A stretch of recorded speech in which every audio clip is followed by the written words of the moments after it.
सभी को नमस्कार। हेलो हिंदी चैनल पर आप सभी का स्वागत है।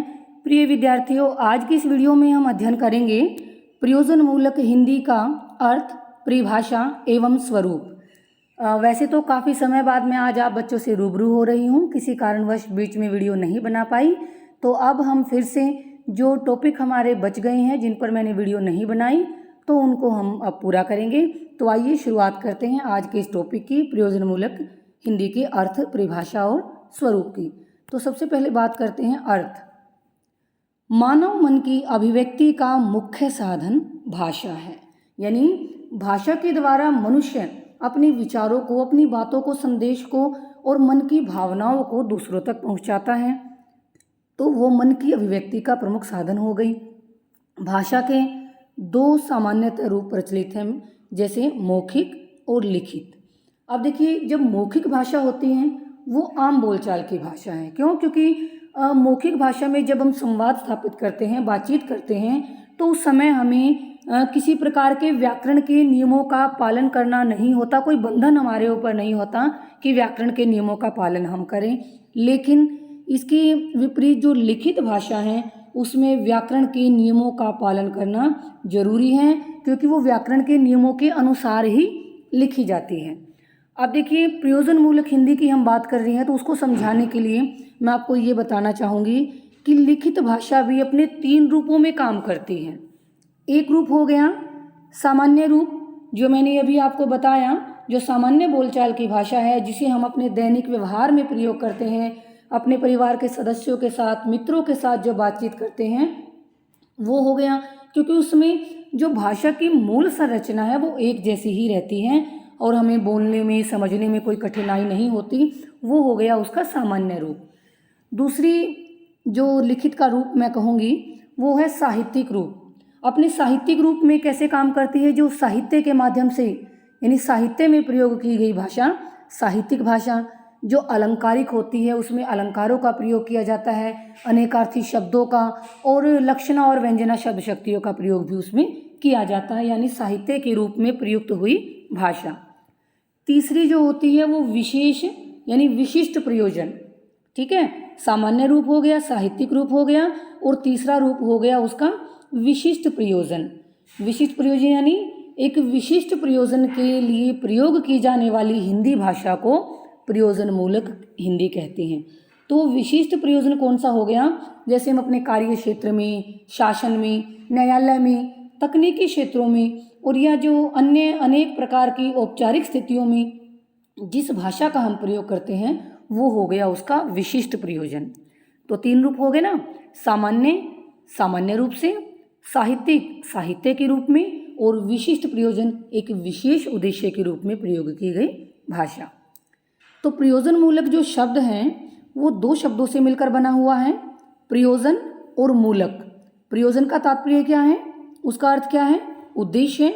और मूलक का अर्थ क्या है? आधारित। तो हम क्या कहेंगे हम क्या कहेंगे इन शब्दों के आधार पर कि किसी विशेष उद्देश्य के लिए प्रयोग की गई भाषा को प्रयोजनमूलक भाषा कहते हैं। और वो विशेष उद्देश्य मैंने आपको भी बताया ना कि वो कोई भी कार्य क्षेत्र हो सकता है, न्याय का, उद्योग का, तकनीकी का, कार्यालय का, बैंकिंग का। तो इस प्रकार ये विशेष उद्देश्य के लिए प्रयोग की गई भाषा प्रयोजनमूलक भाषा होती हैं। इसको पहले कामकाजी हिंदी के नाम से, व्यवहारिक हिंदी के नाम से, अनुपयुक्त हिंदी आदि नामों से भी पुकारा जाता था। परिभाषा, परिभाषा में बात करते हैं हम डॉक्टर नगेंद्र के अनुसार। डॉक्टर नगेंद्र ने क्या कहा है? प्रयोजनमूलक हिंदी के विपरीत अगर कोई हिंदी है तो वह है आनंद मूलक हिंदी। तो प्रयोजन मूलक किसी विशेष प्रयोजन के लिए, और उसके विपरीत अगर हम किसी हिंदी की बात करते हैं तो वो कौन सी हिंदी बताई है इन्होंने? आनंद मूलक, आनंद प्रदान करने वाली हिंदी। आनंद व्यक्ति सापेक्ष होता है, क्योंकि किसी भी साहित्यिक कृति को पढ़कर या किसी भी रचना को पढ़कर प्रत्येक व्यक्ति को उसमें भाव या आनंद अलग अलग अनुभूत होता है। तो आनंद क्या हो गया? व्यक्ति सापेक्ष, यानी वो व्यक्ति पर निर्भर करता है। और प्रयोजन समाज सापेक्ष होता है, वो किस समाज के उद्देश्य के लिए, उसकी आवश्यकता के लिए लिखा गया। तो आनंद हो गया स्व केंद्रित, जो स्वयं में है। ठीक है, स्वयं मनुष्य उसके केंद्र में रहता है। और प्रयोजन हो गया समाज की ओर इशारा करता है, यानी समाज सापेक्ष हो गया। तो ये परिभाषा दी है डॉक्टर नगेंद्र ने। डॉक्टर नरेश मिश्र क्या कहते हैं? ज्ञान विज्ञान के विविध संदर्भों में हिंदी की विभिन्न प्रयुक्तियों को, यानी ज्ञान विज्ञान के जो अलग अलग क्षेत्र हैं उसमें हिंदी की जो अलग अलग प्रयुक्ति होती हैं, और वो क्षेत्र मैंने अभी आप ही बताई, चाहे वो बैंक के रूप में बैंकिंग प्रयुक्ति हो, कार्यालय में प्रयोग की गई कार्यालय प्रयुक्ति हो, तकनीकी क्षेत्र में प्रयोग की गई तकनीकी प्रयुक्ति हो। ठीक है, तो इन क्षेत्रों में जो स्वरूप विकसित हुआ उसे प्रयोजन मूलक हिंदी कहते हैं। ये डॉक्टर नरेश मिश्र की परिभाषा है। तो इन परिभाषाओं के आधार पर हम कह सकते हैं कि प्रयोजन मूलक हिंदी हिंदी भाषा का वह विशेष रूप है जिसे हम व्यावसायिक, कार्यालय, तकनीकी, न्याय, उद्योग आदि क्षेत्रों में प्रयोग करते हैं। तो ये होगी परिभाषा।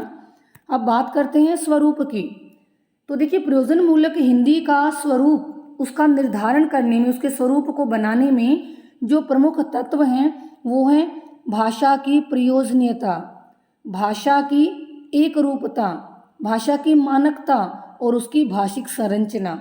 ये चार वो महत्वपूर्ण बिंदु हैं जो इसके स्वरूप का निर्धारण करते हैं। तो देखिए, चूंकि ये प्रश्न में बीए के विद्यार्थियों के लिए करवा रही हूँ तो उनके सिलेबस में एक छोटा सा अंश है प्रयोजन मूलक हिंदी का, इसीलिए मैं इसको संक्षिप्त रूप में करवा रही हूँ। अगर कोई एमए का विद्यार्थी या किसी बड़े विषय में आप उसको करना चाहें तो आप इन चारों तत्वों को अलग से परिभाषित कर दीजिएगा, आपका प्रश्न बड़ा हो जाएगा। थोड़ा थोड़ा मैं आपको बता देती हूँ। जैसे प्रयोजनीयता क्या होता है? एक विशेष प्रयोजन के लिए प्रयोग की गई, है ना। भाषा की एकरूपता एकरूपता का अर्थ क्या हुआ? क्योंकि उन शब्दों का जो वर्तनी है, जो अर्थ है, वो सुनिश्चित होता है। क्यों?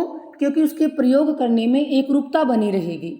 ऐसा नहीं कि वो शब्द वहाँ पर कोई और अर्थ दे रहा है या उसको किसी और अर्थ में प्रयोग कर लें, नहीं, तो एकरूपता बनी रहेगी। मानकता में हम बात करें कि जो भाषा की एकरूपता बनाने के लिए हमें उसके मानक रूप का प्रयोग करना पड़ेगा, और मानक रूप जो है वो सामान्य हिंदी से बिल्कुल अलग रूप होता है। उसी प्रकार भाषिक संरचना को भी आप अलग से डिफाइन कर लेंगे। तो बड़ा प्रश्न बनाने के लिए हम इन चारों तत्वों को अलग अलग से करेंगे। तो ये चारों तत्व जो मैंने आपको बताए हैं, इन्हीं के कारण विशिष्ट क्षेत्र से जुड़े हुए शब्दों को एक आम आदमी भी समझने लगा है। जैसे कंप्यूटर, सीटी स्कैन आदि। अब ये जो शब्द मैंने आपको बताए, कंप्यूटर, सीटी स्कैन या एमआरआई कह लो या फिर एक्सरे कह लो, तो इस प्रकार की जो शब्द हैं वो विशेष क्षेत्र से जुड़े हुए हैं। ठीक है, चिकित्सा के क्षेत्र से जुड़े हुए हैं, लेकिन उन शब्दों को एक आम आदमी भी आसानी से अब समझ रहा है, ग्रहण कर रहा है। क्यों? क्योंकि इन तत्वों के कारण वो शब्द दैनिक जीवन में प्रयोग हो रहे हैं, जिसके कारण वो सरल बन गए हैं। आम लोगों के लिए वो ग्राह्य, ग्रहण करने योग्य बन गए हैं। व्यवसाय, विज्ञान, संचार, तकनीकी आदि क्षेत्रों में हिंदी का प्रयोग करने के लिए व्यावसायिक, यानी व्यवसाय से जुड़ी व्यावसायिक, विज्ञान से जुड़ी वैज्ञानिक, संचार तकनीकी से जुड़ी तकनीकी आदि विषयों से संबंधित शब्दावलियाँ तैयार की गई। ठीक है भाई, किसी भी क्षेत्र में उस भाषा, विशिष्ट भाषा का प्रयोग करने के लिए हमें उसके शब्दों का निर्माण तो करना होगा, शब्दावली बनानी होगी, तैयार करनी होगी, और जैसे वो पारिभाषिक शब्दावली बनाई गई हैं तो उसी प्रकार यानी नए शब्दों का निर्माण करना होगा, शब्दावलियाँ तैयार करनी होगी। इन क्षेत्रों में हिंदी में कार्य करने के लिए, इन क्षेत्र कौन से जो उप क्षेत्र बताए हैं, व्यवसाय, विज्ञान, संचार तकनीकी आदि, इन क्षेत्रों में हिंदी में कार्य करने के लिए हिंदी भाषा के जिस स्वरूप को विकसित किया गया उसे ही प्रयोजन मूलक हिंदी कहते हैं। अब जैसे देखिए, जो ये आपके बीबीए कंप्यूटर के कोर्स हैं और एमबीए वगैरह हैं, इस तरह के जो तकनीकी जो भी ये कोर्स हैं, ये अंग्रेजी भाषा में हो रहे थे, क्योंकि इनसे संबंधित शब्दावलियाँ हिंदी में तैयार नहीं थी। लेकिन अब ये शब्दावलियाँ बन गई हैं, पारिभाषिक शब्दावली का निर्माण हो चुका है। तो कुछ एक यूनिवर्सिटी ने ये कोर्स जो है वो हिंदी भाषा में भी शुरू किए हैं, तो वो उसका प्रयोजन मूलक हिंदी का स्वरूप ही तो है, वो प्रयोजन मूलक हिंदी ही तो है। तो ये जो भाषा होती है प्रयोजन मूलक हिंदी, वो कैसी होती है? अभिधा प्रधान होती है, यानी जो उसका एक कोशगत अर्थ होता है, जिस अर्थ को वो प्रकट करती हैं, वो उसी अर्थ को प्रकट कर रही हैं। एकार्थी होती हैं, एक अर्थ वाली होती हैं। अलंकारों का लक्षणा और व्यंजना शब्द शक्तियों का प्रयोग इसमें नहीं होता, क्योंकि इन चीज़ों का प्रयोग तो हम साहित्यिक भाषा में करते हैं। तो यहाँ पर हमें कोई अलंकारों का प्रयोग करके कोई चमत्कार दिखाने की आवश्यकता नहीं है, कोई लक्षणा व्यंजना शब्द शक्ति का प्रयोग नहीं करना। तो प्रयोजन मूलक हिंदी भाषा अभिधा प्रधान है, एक अर्थ को प्रदान करने वाली है, अलंकारों और लक्षणा व्यंजना आदि शब्द शक्तियों से रहित हैं, इनका प्रयोग इसमें नहीं होता। तो ये थी आपकी प्रयोजन मूलक हिंदी का अर्थ, परिभाषा और स्वरूप। मैं उम्मीद करती हूँ बच्चों आपको संक्षिप्त रूप में मैंने आपको समझाने का प्रयास किया है, आपको समझ आया होगा। तो जो अन्य विषय बच गए हैं उनको समझने के लिए मेरे चैनल के साथ जुड़े रहें। और इसी के साथ आप सभी विद्यार्थियों का मुझे सुनने के लिए तहे दिल से आभार, धन्यवाद। मिलते हैं अगली वीडियो में।